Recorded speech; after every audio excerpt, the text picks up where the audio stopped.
வணக்கம் friends, welcome to Mithras kitchen. இன்றைக்கி நம்மளுடைய மித்ராஸ் கிச்சனில் பார்க்க போகிற ரெசிபி கும்பகோணம் தஞ்சாவூர் சைடில் ஃபேமஸான கடப்பா. எப்படி ஈஸியாக டேஸ்ட்டாக பண்ணுறதுன்னு பார்க்கலாம் வாங்க. இன்றைக்கி நம்மளுடைய வீடியோவில் பார்க்க போகிற விஷயம் வந்து பாசிப்பருப்பு.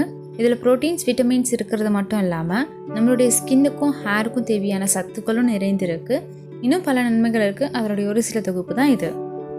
அதுக்கு முன்னாடி நம்ம சேனலை சப்ஸ்கிரைப் பண்ணலைன்னா மறக்காமல் சப்ஸ்கிரைப் பண்ணுங்கள். பக்கத்தில் இருக்க பெல் ஐக்கானை ப்ரெஸ் பண்ணுங்கள்.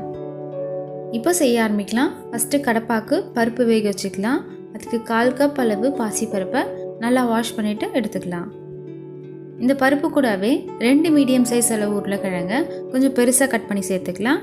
அது கூடவே தேவையான அளவு தண்ணி சேர்த்து நம்ம குக்கரில் 3 விசில் விட்டு நம்ம எடுத்துக்கலாம்.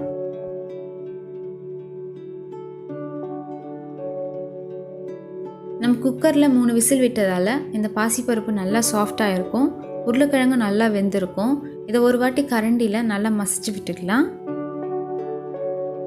அடுத்து நம்மளுடைய கடப்பாக்கு ஒரு பேஸ்ட் அரைச்சிக்கலாம். அதுக்கு 1/4 கப் அளவு திருகின தேங்காய், 2 டேபிள் ஸ்பூன் பொட்டுக்கடலை, அடுத்து காரத்திற்கேற்ப பச்சை மிளகாய்.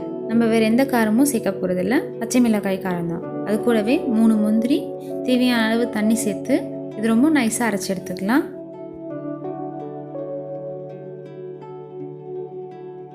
அடுத்து நம்ம கடப்பா செய்ய ஆரம்பிச்சிடலாம். இது கடாயில் 2 டேபிள் ஸ்பூன் அளவு எண்ணெய் விட்டுக்கலாம். எண்ணெய் காஞ்சதும் இதில் 15 சின்ன வெங்காயத்தை கொஞ்சம் நீளமாக கட் பண்ணி இதில் சேர்த்து 3 நிமிஷம் போல் வதக்கிக்கலாம். நம்ம சின்ன வெங்காயத்துக்கு பதிலாக பெரிய வெங்காயம் கூட சேர்த்துக்கலாம், அதுவும் நல்லாயிருக்கும்.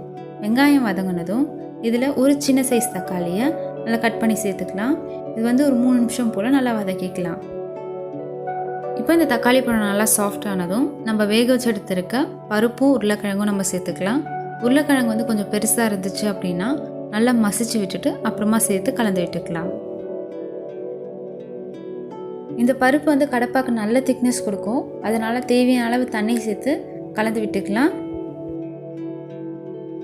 இப்போ இந்த பருப்பு எல்லாத்தையும் ஒரு 2 நிமிஷம் போல் நல்லா கலந்து விட்டுட்டு நம்ம அரைச்சி வச்சுருந்த தேங்காய் பேஸ்ட் வந்து இதில் சேர்த்து நல்லா கலந்து விட்டுக்கலாம். அடுத்து தேவையான அளவு உப்பு சேர்த்து கலந்து விட்டுட்டு இப்போ இந்த கடப்பா வந்து ஒரு 5 நிமிஷம் போல் நம்ம கொதிக்க வச்சுக்கலாம். இப்போ இந்த கடப்பா நல்லா கொதித்ததும் நம்ம தாளிப்பு போட்டுக்கலாம். அதுக்கு கடாயில் 1 டேபிள் ஸ்பூன் அளவு எண்ணெய் விட்டுக்கலாம். எண்ணெய் காஞ்சதும் இதில் 1/2 டீஸ்பூன் கடுகு, 1/2 டீஸ்பூன் சோம்பு, 3 லவங்கம், 2 பிரிஞ்சி இலை, அடுத்து விருப்பப்பட்டா 5 முந்திரியை நல்லா பொடிசாக கட் பண்ணி சேர்த்துக்கலாம். அடுத்து 10 பல் பூண்டை நீளமாக கட் பண்ணி சேர்த்துக்கலாம். இந்த பூண்டு வந்து நல்லா பொன்னிறமாகிற வரைக்கும் நம்ம வதக்கி விட்டுக்கலாம். இப்போ இந்த பூண்டெல்லாம் நல்லா கலர் மாறினதும் நம்ம கொதிச்சுட்ருக்க கடப்பால் தாளிப்பு போட்டு நல்லா கலந்து விட்டுக்கலாம். ஒருவேளை கடப்பால் காரம் பத்தலை அப்படின்னா நம்ம தாளிப்பு போடுறதுக்கு முன்னாடியே பச்சை மிளகாவை நல்லா மிக்சியில் அரைச்சிட்டு வடிகட்டிட்டு இந்த கடப்பால் சேர்த்துக்கலாம்.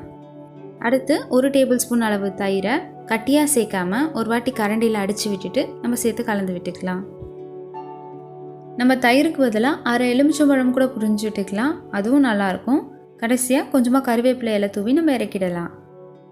நம்மளுடைய சுவையான அருமையான கடப்பா வந்து ரெடி ஆகிடுச்சு.